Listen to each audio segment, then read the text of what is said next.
The broadcast is now starting. All attendees are in listen-only mode. Good afternoon. Welcome to today's webcast. The Standards War, is it over? I'm Tim Papura, VP and Publisher for Security Systems News, and I'd like to introduce you to our panelists. Today we have Per Bjarkdahl. Per is the current chair of the ONVIF Steering Committee and has been since the fall of 2012. Per is involved with ONVIF conformance initiatives and represents the member-driven organization as a speaker at trade shows and other technology events to the media at large. His professional career includes a lifelong commitment to technical convergence with Axis Communications and companies like TAC, now part of Schneider Electric, advocating for the acceptance of communication standards in the building automation industry.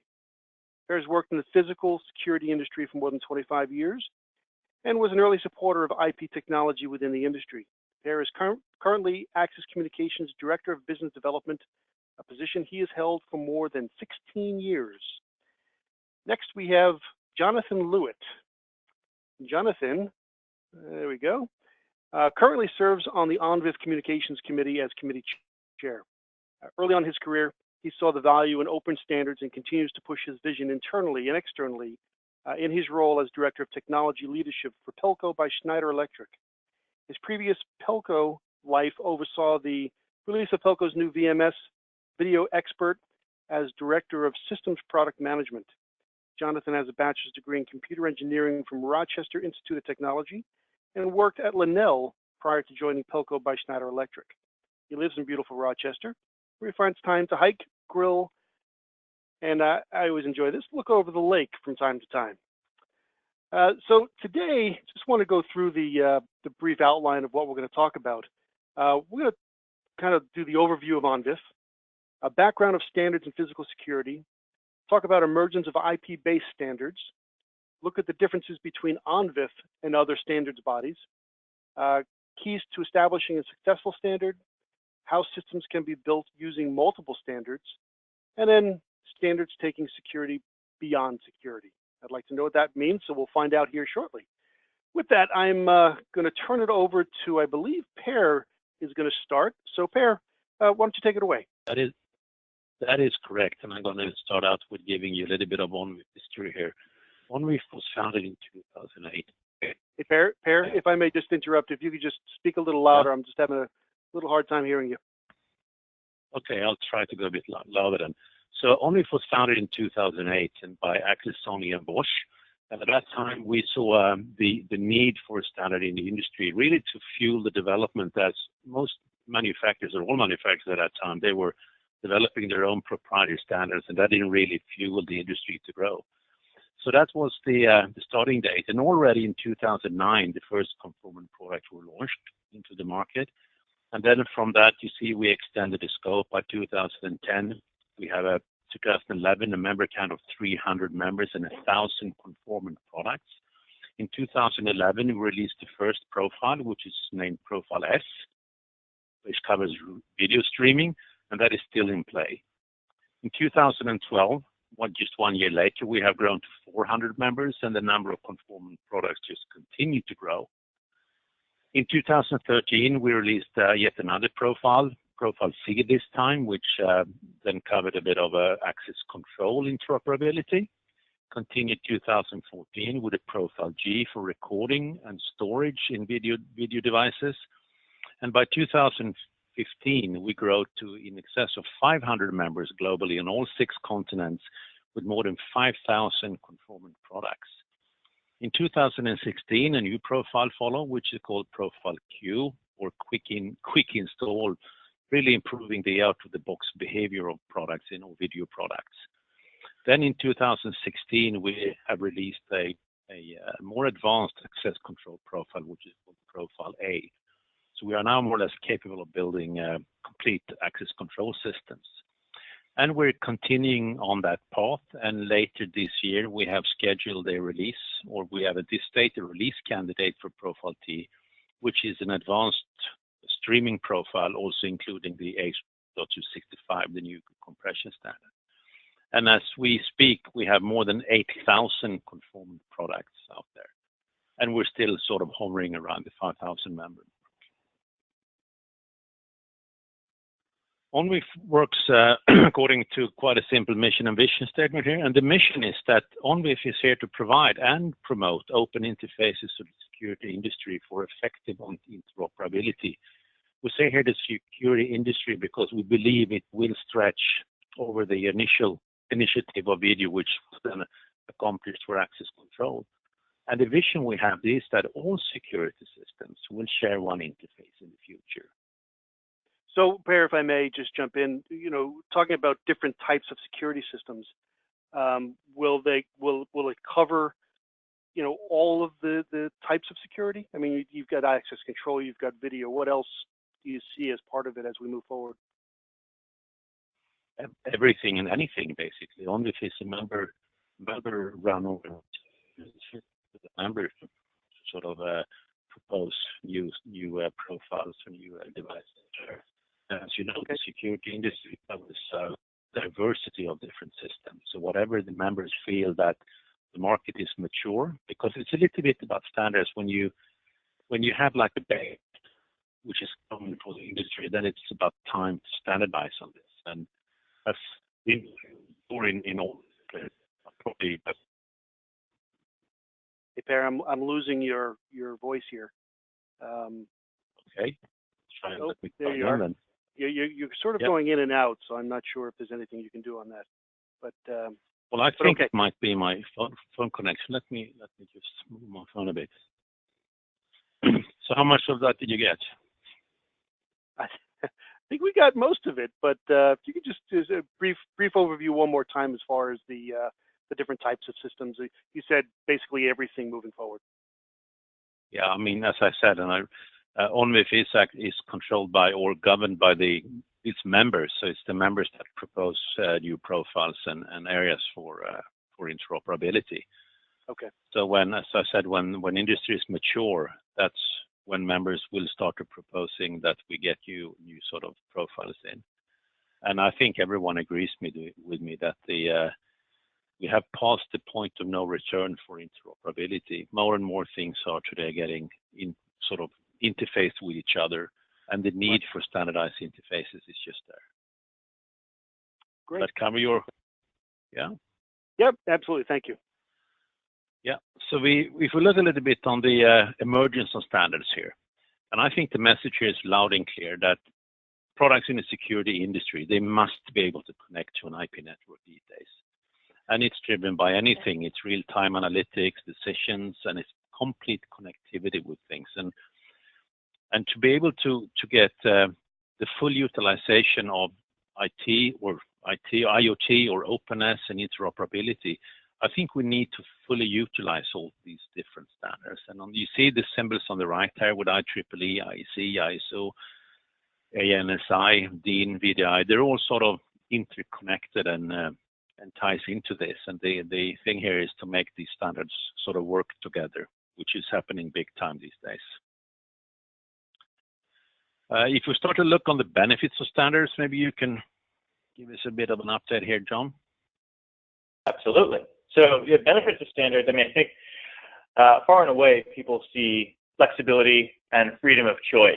And this is, the lock-in phenomena where you're always worried if you make that decision and you're stuck with that decision. Standards kind of allow you to buy with confidence and build together the solution that you know you need today and know that you'll be able to leverage pieces of that moving forward when the next new thing comes out. That talks to that kind of future-proofing aspect of the standard solutions. You know that you're going to be able to take advantage of changes in technology. Reliable interoperability too. I mean, before ONVIF was around, people were integrating their solutions together, and it was a very arduous task, and it could be difficult to know how features were going to manifest themselves within the solution sets.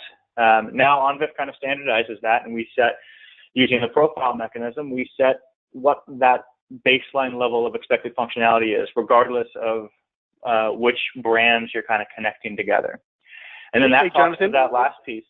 Yes, Jonathan, is there one constituency that benefits most from these standards? Like, whether it be the end user integrators or the manufacturers, or is it, you know? So, no, I think it's a good question. I think we talk a lot about the end users, right? I mean, we really, at the end of the day, everybody that's in it is trying to provide value for the people that are using these products. Otherwise, we wouldn't be making these products.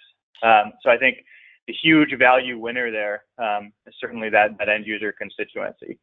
What it does for, I think, the installers and the manufacturers is it helps to streamline the activities and to focus the activities and free up resources to do newer and greater things to, again, provide benefit to that end user constituency.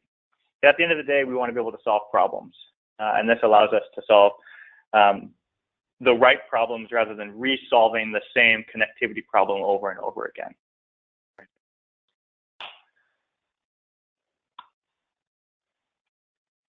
So if we we go from there to talk about the history of standards in the marketplace. You know, again, ONVIF, we're not necessarily breaking ground here by standardizing something. If you look at the video world, you had standards that were very, I'll say, electronically focused in the analog video days. You know, NTSC and PAL. Anybody who's been in this industry for a while should be familiar with the term peak to peak. That was how you checked the quality of the video signal that you had coming in, and everybody knew that if you were outside of that peak to peak voltage, then you were going to have issues when it came to pulling that video up on the monitor. And access control, I think the big standard that everybody would recognize would be Wiegand, right? That was still very, very often referenced a standard in the access control industry. If you look at how we started to transition to IP, though, it presented some opportunities to kind of relook at things. Early IP deployments were very heavily dependent on having some standards in the game. There was a need for standardizing the approach that people took to build those interfaces. You had company A would build drivers leveraging a specific set of technology, and company B would build it in a completely different way. So then company C, who wanted to talk to both of them, had to figure out how to get their solution to talk to both of those different interfaces. And then things could change from version to version to version to version between different products. So really a common interface was necessary to facilitate the integrated capabilities that customers were really asking for as they're pulling together these security solutions. And let's not forget, the reason that people are pulling together these security solutions, it's not like they're building an entertainment system. I mean, they're protecting their people, they're protecting their property. This is an important task for people, and to narrow down their focus and force them into maybe a specific set of products that aren't going to enable them to build the best solution for their particular environment. It was not a winning scenario. As a refresher, when did this transition really, you know, to IP really catch on? I think it was early on. It was early 2000s, maybe late 90s. You started to see a lot more of that, certainly in the video space, and then ONVIF kind of came in that early time frame as well. Per, you want to talk a bit about some of the competing standardization initiatives at that time? Yeah, I like that. One of the issues with standardization is that, and I think many people will agree, that there are so many standards. How should we know which one's going to win and which one's going to be the most common one? We must remember that ONVIF works out from the platform of the technical alliance and sort of provides standards. And in the early days, or when this all happened back in 2008, there was actually also another organization called PSIA, who basically set off to do a similar thing than what ONVIF would do, basically providing interfaces for interoperability in IP security systems. Both organizations were pretty fast out of the starting blocks to promote standards into the market, but ONVIF seemed to be gaining more track it was not a very hostile competition because things sort of fall into place. And we see ONVIF continuing now with the profiles for video and some profiles for access control on a system basis, client to system. We will cover that a little bit later. And PSEA has developed in a way where they look at credential management in a more efficient way because, you know, in the security industry, you need to have proper credentials and they need to be managed in a proper way. And we also have PSEA, the Security Industry Association in the US. They also focus on specific standards. And right now they're specifically focusing on access control. But if we go back a little bit to what ONVIF provides, the purpose and the functionalities, and what we do is that we make possible to have a communication between conformant devices and clients. So connecting IP cameras to VMF softwares, connecting door controllers to access control management software, and connecting devices to the cloud, IoT enabler. Because as you know, to be a ONVIF conformant device, you need to be sort of network connected. And we'll also do communication between conformant clients and devices.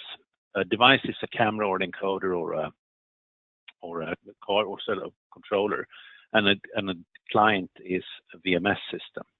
So we're connecting VMS software to multiple IP camera vendors. That means you can match and mix any vendor with a ONVIF conformant product to meet the needs of your design. And we're connecting control panels in the same way to access control management software. It means you can mix match devices from different manufacturers to meet your requirements. And we also, as I said, connect devices to the cloud as an IT enabler.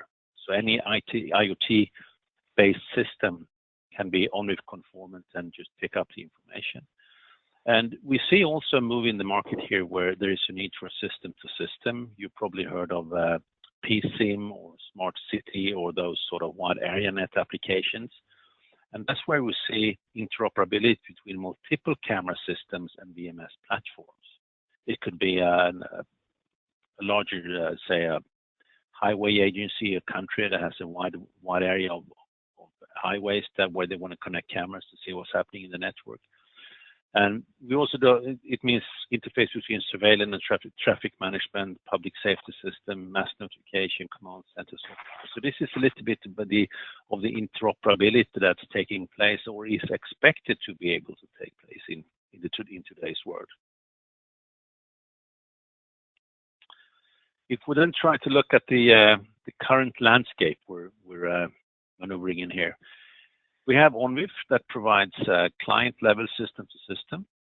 We have OSDP, which is by PSEA. They do a standard for controller to keypad, and we have PSEA that do credential management. So they do sort of exist or coexist and can work together. And then we had other standards like ZigBee or Z-Way. Those are really, how shall I say, carriers of signals. They do ZigBee and Z-Wave, they do wireless device connectivity. And to this point in time, those devices are not really, or those standards are not really designed to be the carrier of a lot of data. And you know, video is a lot of data. But surely we can get some controls from these. So there is no competition or no conflict between these different standards. I'll do this before I hand over to you, Jan John. We have other organizations in the world that look at standards, and on top of everything is IEC, the International Electrotechnical Committee. We have CENELEC for Europe, and we have ISO, which is also a global standardization organization. And we have worked closely with IEC for quite some time, already back in 2013, and with CENELEC even before that. And ONVIF has contributed to both video and access control with its interoperability standards. So what we see today on a global IEC level for both video and access is the ONVIF spec adopted into IEC.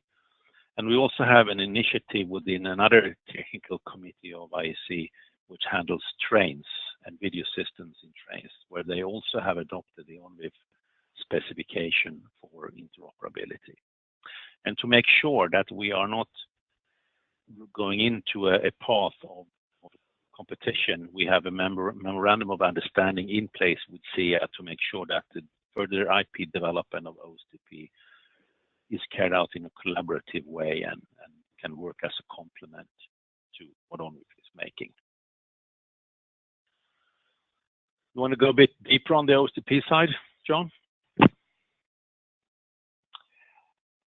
Absolutely. So we talk about cooperation between some of these standards. Look at what ONVIF has done on the video side, and look at what OSDP has done with access control peripherals. And you can see a great possibility to kind of combine both of these standards together into a formal offer of a video security system, access control system for customers.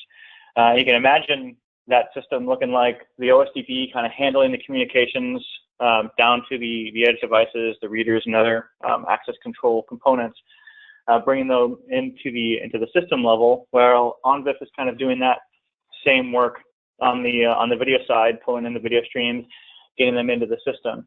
And then once you have access to both of those data streams, for lack of a better term, now you can start to combine them in ways to solve real problems for people and provide video context. So when that door reader gets an alarm, the associated camera video pops up. You can validate that the credential being used has the face of the person that's presenting the credential to the reader. And all of that has been possible before, but now with these new standards and kind of the discussions that we can have together, they can both be based on standards deployments.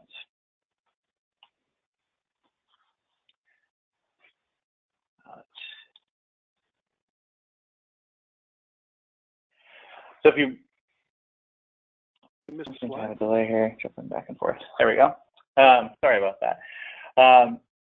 So if you look at then just the benefits of ONVIF from a standards deployment standpoint, now you have this kind of service-oriented architecture term which people throw around, which just really allows you to kind of take the pieces that are important to your particular solution and tweak or update or modify those as you need to.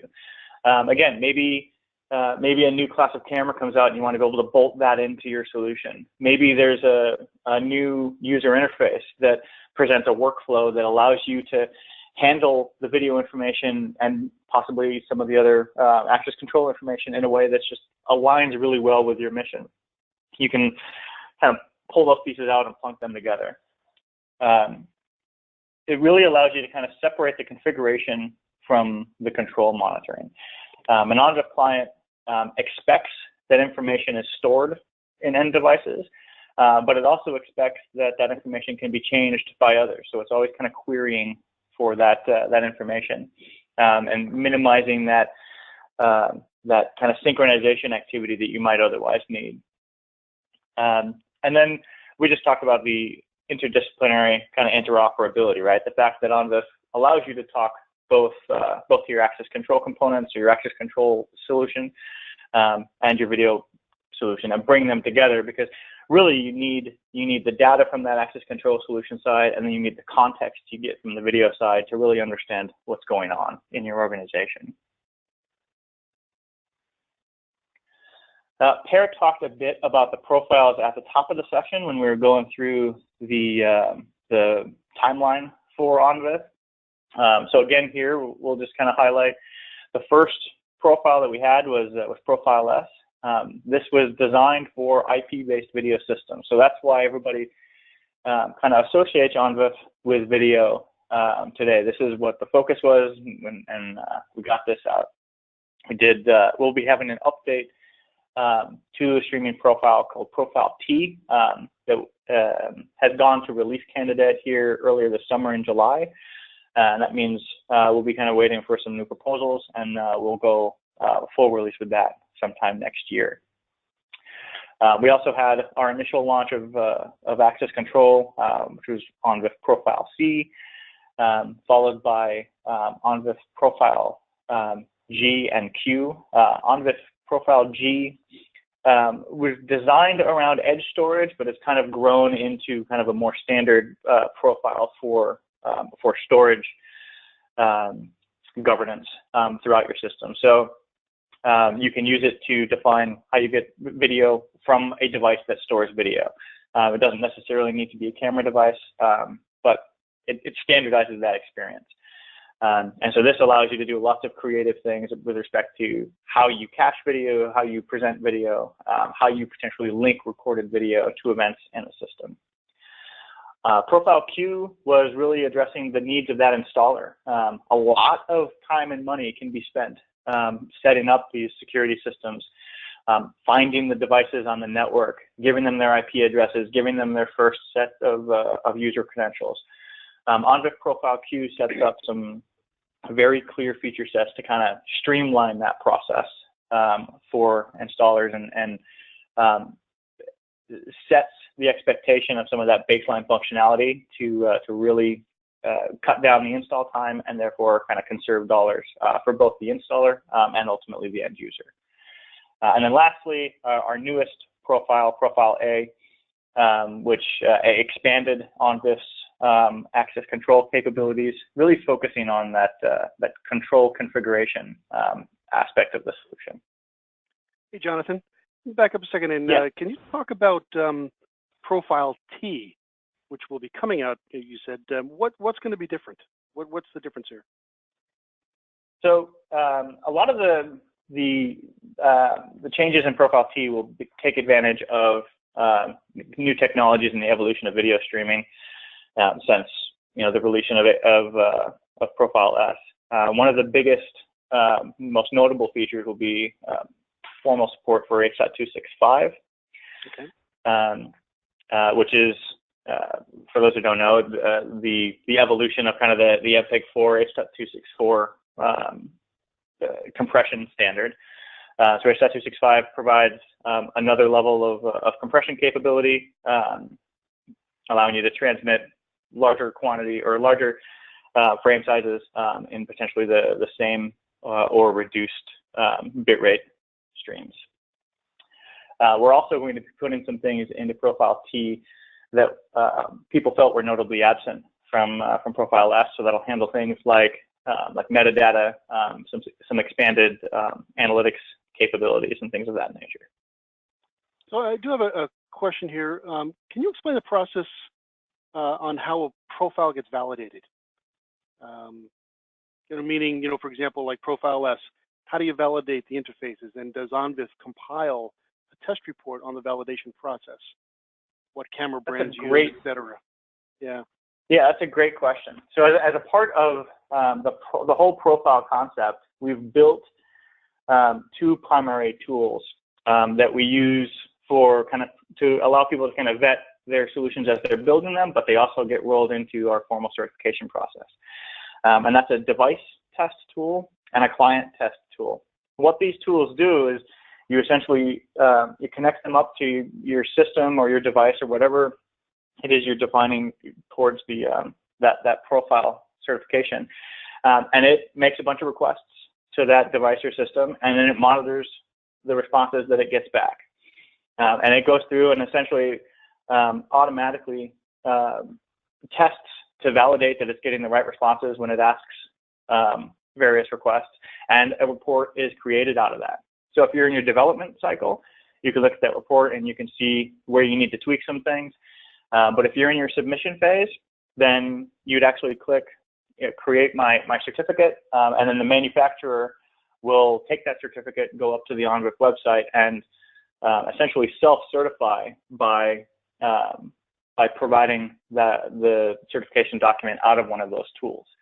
And all of those certificate reports are posted online as well. So you can do a search on a particular manufacturer, particular model of server or system or whatever, and you can see all of the features that it had, and you can download a copy of that report if you wanted to. Great. I think I want to add something here, that when this test tool runs the tool and this report is created, the validity of that report is actually checked by the ONVIF website. So So it's sort of authenticated by the test tool to have passed through the process.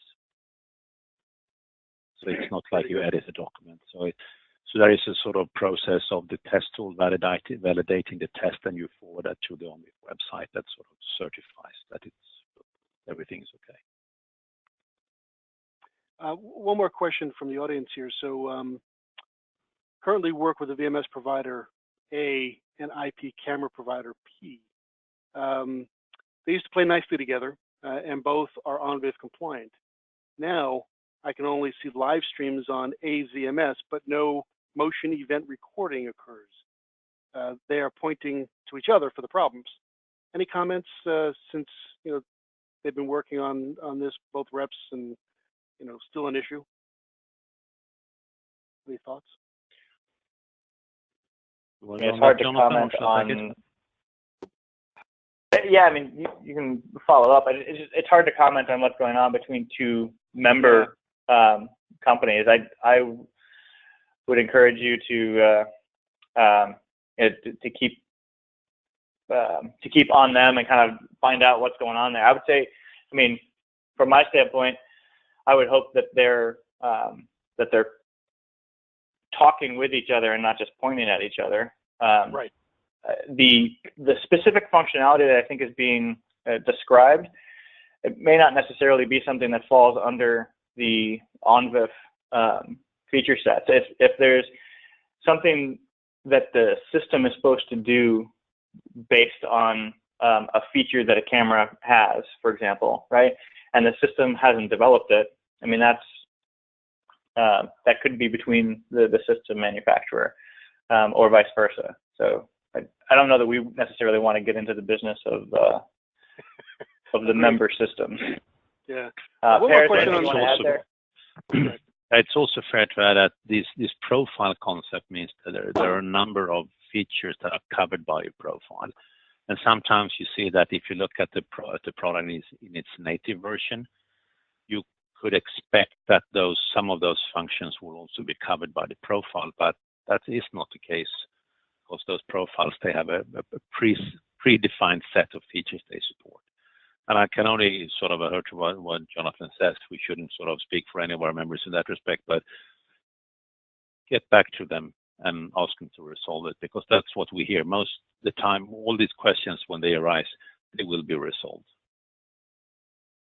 One more question on the validation process, or not the process, but are the tools open source or licensed tools to be purchased? The tool is licensed to members, and we have different states of membership. You can become a user member, which means you get access to the tool and you can test your products and you can sell products that are ONVIF conformant. You can be a contributing member. That means you can take part in the working groups, and you can be a full member. That means you can take part of all the committees and working groups, and in that way influence the work. But we also have a member level, which is called observer member, which we designed to be for integrators and media and people that want a limited insight into what ONVIF does. And becoming an observer member also means that you get access to the tool, so you can verify. And if you're in a position as a system integrator, you can take the tool and you can test the product. So basically, in the situation that was just described, if that would have been an observer member, it can test the device and it can test the client. And very often, just the knowledge that the system integrator has this ability gives it a little bit more attention. Thank you. Actually, before we move on, I want to just go back to the specific question that was asked, because I don't necessarily want ONVIF's position to be, hey, point back, and so that the end user is basically just getting pushed all over the place. If there's a concern that that specific functionality that's being requested is something that ONVIF maybe should cover as a potential future profile, please reach out to us. You can contact us up on the website. If anybody wants to contact me directly, part of the communication committee, we have a use case working group. So if there is a new area that we could potentially pull a new profile together to better clarify some basic needed functionality, our use case team could dig into that, they could understand it, and we could potentially make a proposal up through the ONVIF membership to see if that's something that we want to pursue. Excellent. Thanks, Jonathan. So if I may continue here, there are certain, how we say, perceptions from the market how these open standards will impact. And one of the most famous or most renowned is the IHS Institute that looks at the market. And they have concluded that open standards in the security market is contributing to lowering the cost of integrated systems and increasing the total addressable market of supplier. And as you remember in the beginning of this webinar, the increasing total addressable market was one of the initiatives why ONVIF was started in the first place. So it's sort of confirmed by the market now, we're almost 10 years later, that this is still the case. And it's also increasing the consumers' awareness of the benefits of integrated systems, because we do believe, and I think you all that listen to this have the same opinion, that integrated systems are just increasing every day. It's amazing that what things you can have integrated to your simple smartphone these days.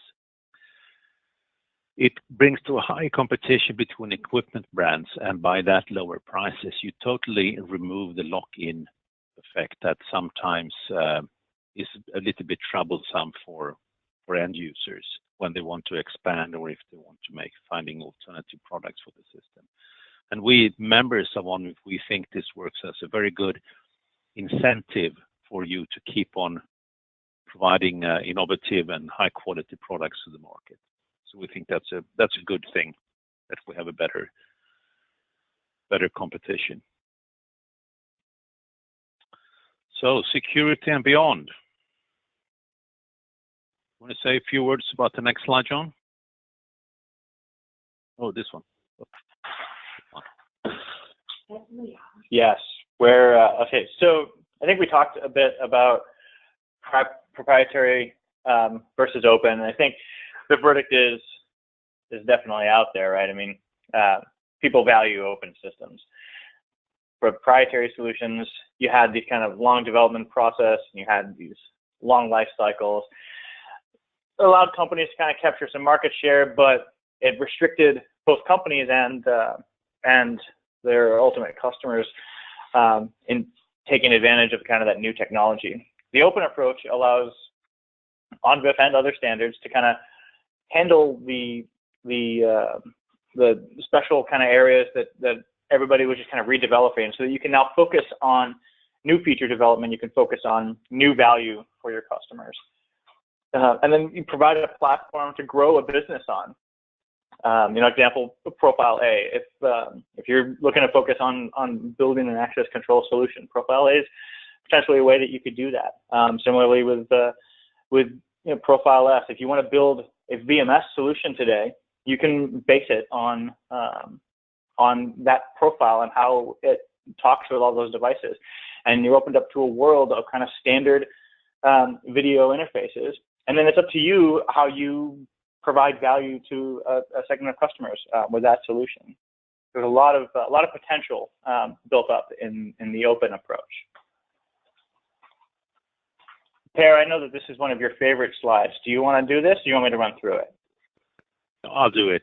This is actually one of my favorite slides. I think these bubbles here that you have on the screen right now with public address, intrusion, video surveillance, intercom, and there should possibly be one here for access control as well.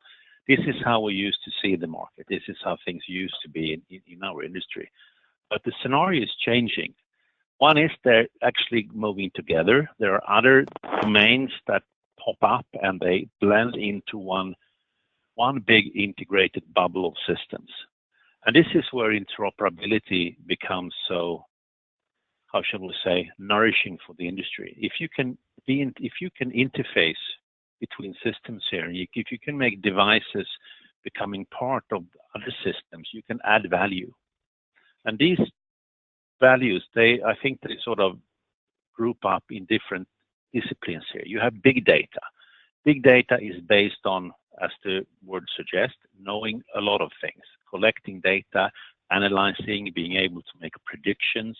And I mean, for example, video analytics that everyone knows of today. To have effective video analytics, you need to get your products learning about the behavior. And to be able to do that, you need a lot of data for your devices to train on, for your algorithms to train and see behavior. So big data is something that's really, really taking on. And for that purpose, they need to be able to pull data out of different devices everywhere on those different networks. And then, of course, we have the cloud. A lot of services today move into the cloud. I would say that in a few years' time, we would not know where the VMS would be, for example, in our industry. That would be virtualized somewhere on the cloud. So that means that all these devices need to be able to connect to the cloud somehow, because there will be a demand sort of articulated for devices to connect. And then, of course, we have IoT, Internet of Things, where we're supposed to see devices connecting to each other and thereby creating value and smarter and more effective systems, and hopefully saving energy, saving the trouble for people, making everything run more smoothly, and just improving the life for everyone.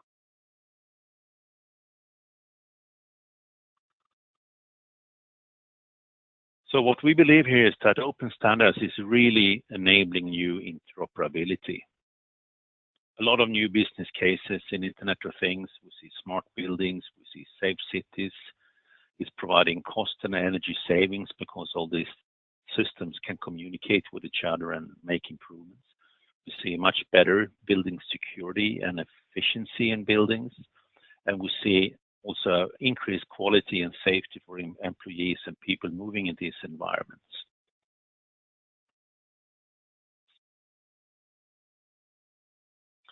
Maybe you want to say something about how the open standards integration go beyond physical security, John? Hey, Jonathan? Yeah. Question. May I jump in real quick?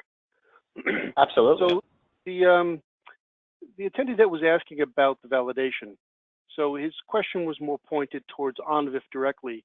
You know, how does your organization validate the tools for certification? Do you have a specific set of actual physical cameras that you test with, or camera emulators to validate the profiles? Do you mean so during the development process? So the development of the profile? Yes. So, I mean, as you know, we're a member organization, and all of the work on the profiles is done essentially in concert by members who have elected to work on that particular profile. So they'll use elements that they have available to them while they're developing, and then before a profile actually moves into its release state, we have to have at least 2 implementations of that profile. It's actually 3, John. So 3 physical products, no emulators, no mock-up, physical actual hardware. So I think that maybe answers the question directly. The member products. Yes. Yes. Yeah. And it would likely end up being members. I don't know if it has to be, but it would likely end up being members who are participating in the development of the profile. Okay. But it doesn't have to be. Yes. Yeah. And then in addition to that, twice a year we run what is called Open Developers Plugfest. So manufacturers can come to this Plugfest and can bring their products and or clients, devices or clients, and have in any state. They can meet with other developers. It's just like a big forum of engineers where they learn about issues. They get a few tips. They can test. They can try. They could do things that otherwise would be quite difficult if you're just sort of isolated in your company. These Plugfests are very popular. That's why we run them twice a year in different continents. But if we can just talk about the member companies or member products, it's not the same group. It's whoever is participating, you can use their products. So it's not the same 3 brands or, 5 brands all the time, correct? No. Right. Different. Okay. Yep. Okay. Yeah, I think that's good. We can go on. Sorry to interrupt. No, that's good. That's great to have that clarification. So following up on Per's recent slide about beyond physical security, just a few examples of things that could potentially be done now that you have the data and you have the connectivity. And think about logical and physical identity management.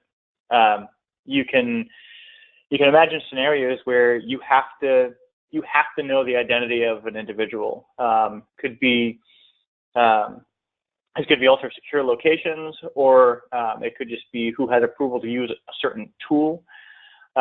You can, by pulling together the cameras from one solution and the logical access control information from another solution, you can imagine a scenario that now allows you to say, okay, this is John Smith. John Smith has access to use the backhoe or the excavator.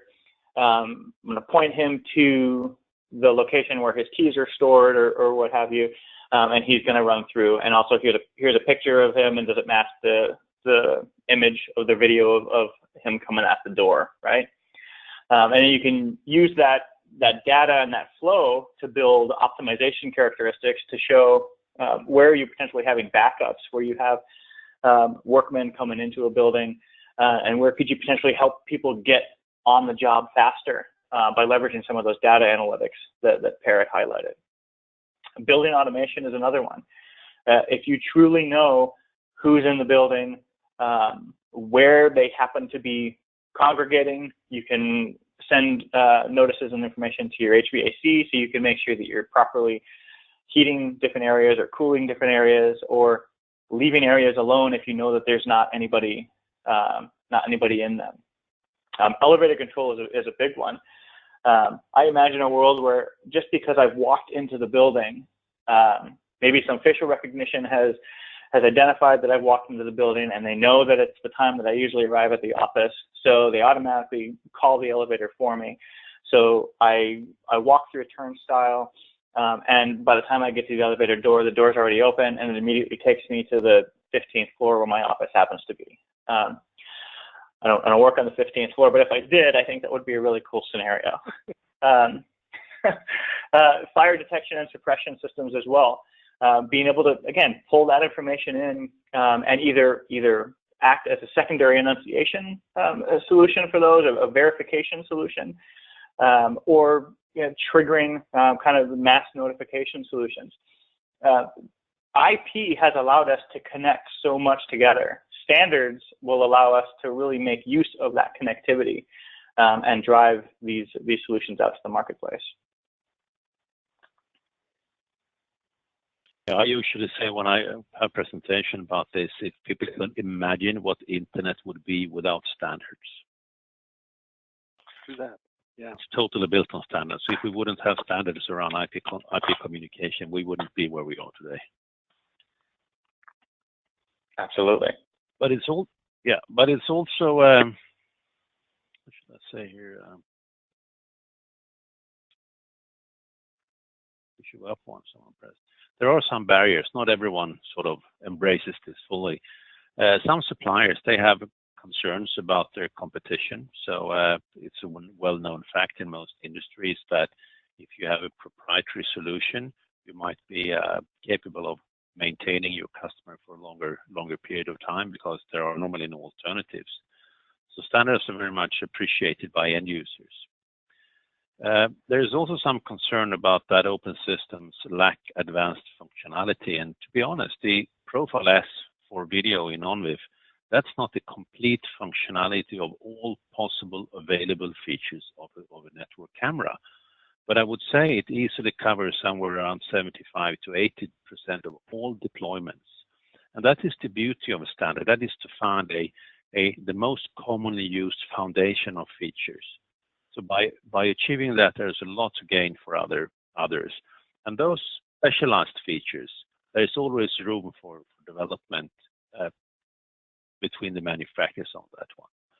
It's also said that security systems end users are a little bit slow to trust and adopt to new technology.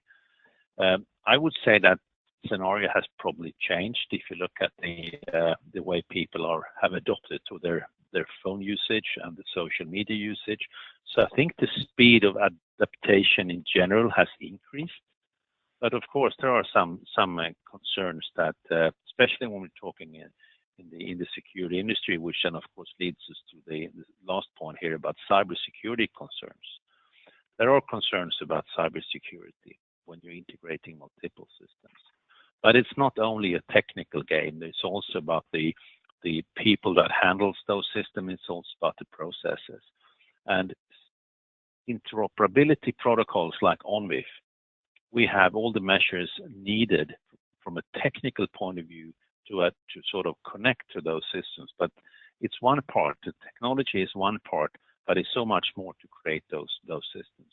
And I think with the current focus we have on cybersecurity concerns, the industry will learn, and there will be trust gained with these type of multiple integrated systems.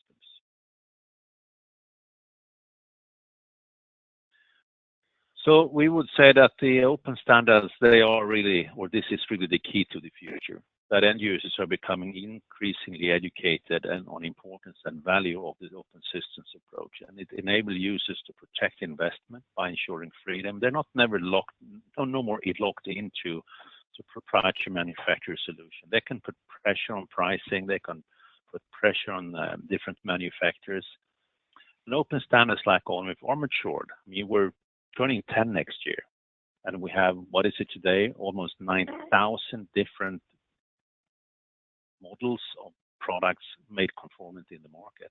And that in count must be millions of individual products out there. And we get referenced very often to be a very stable standard for interoperability in the security industry. Is there anything you wanted to add to that, Jonathan? I just wanted to get an applause in there for turning 10. I mean, I think that's hugely exciting. But no, I think you hit it right on the head. Right, open standards are the future, and ONVIF is positioned very well to help us kind of get there. Maybe the one thing that I'll re-emphasize, because I brought it up as a part of the answer to that question that came in, but ONVIF is also kind of shifting some of the way that it approaches the market. Again, member-driven, so all of the proposals that come through are brought forward by members. So a couple of members will get together, they'll put together a proposal and say, hey, this is something that we think ONVIF should work on. And then a team is pulled together, and then we figure out how to drive that. By its nature, that ends up driving some very kind of technical solutions and technical approaches to things. With the use case working group that we've built up now, we're trying to get that kind of funnel aspect built into the ONVIF kind of standard work, so we can understand, where are people struggling today with respect to current ONVIF deployments, or where are there areas where people would like to see ONVIF maybe help provide some more guidance and kind of rally people together towards a common interface to solve some of these problems that we've seen.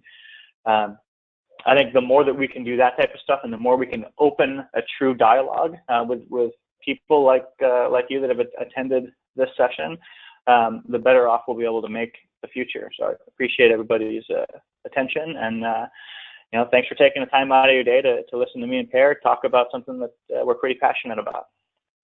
I do have one more question, if I can. Sure. So, you guys mentioned earlier in the presentation, just as in parts of the security market, the building automation market has long used its own set of standards. Modbus, Longworks, I'm not sure of the others. Are these examples of other standards that ONVIF could potentially work in concert with? And if so, what does that mean as far as an opportunity for an integrator?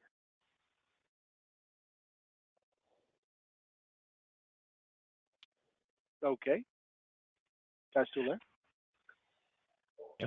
Well, I think from a technical point of view, everything is possible today, but you also have to see to the fundamentals and also the purpose of these things, because both BACnet and Modbus and Loanworks, they were sort of designed prior to the video area on IP. So when it comes to video transmission, you will need to use those standards for signaling. But then when it comes to the actual data transfer, you have to refer that to an IP channel. But I don't think that's really a problem. We have other deployments with OPC, for example, where you use those for signaling and opening up IP channels for the transmission of videos and stuff.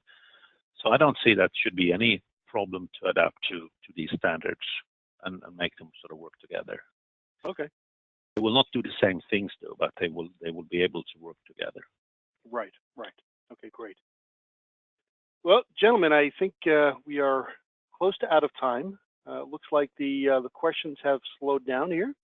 I want to thank you guys for all of the information you've provided. Phenomenal job. I appreciate it. And so, Per, thank you. Jonathan, appreciate your time this afternoon. Yeah, thank you, Tim, for giving us the opportunity. Okay. It was our pleasure. Folks, thanks for joining us today, and please look out for the next webcast from ONVIF. Thanks, and have a great day. Thanks, Tim.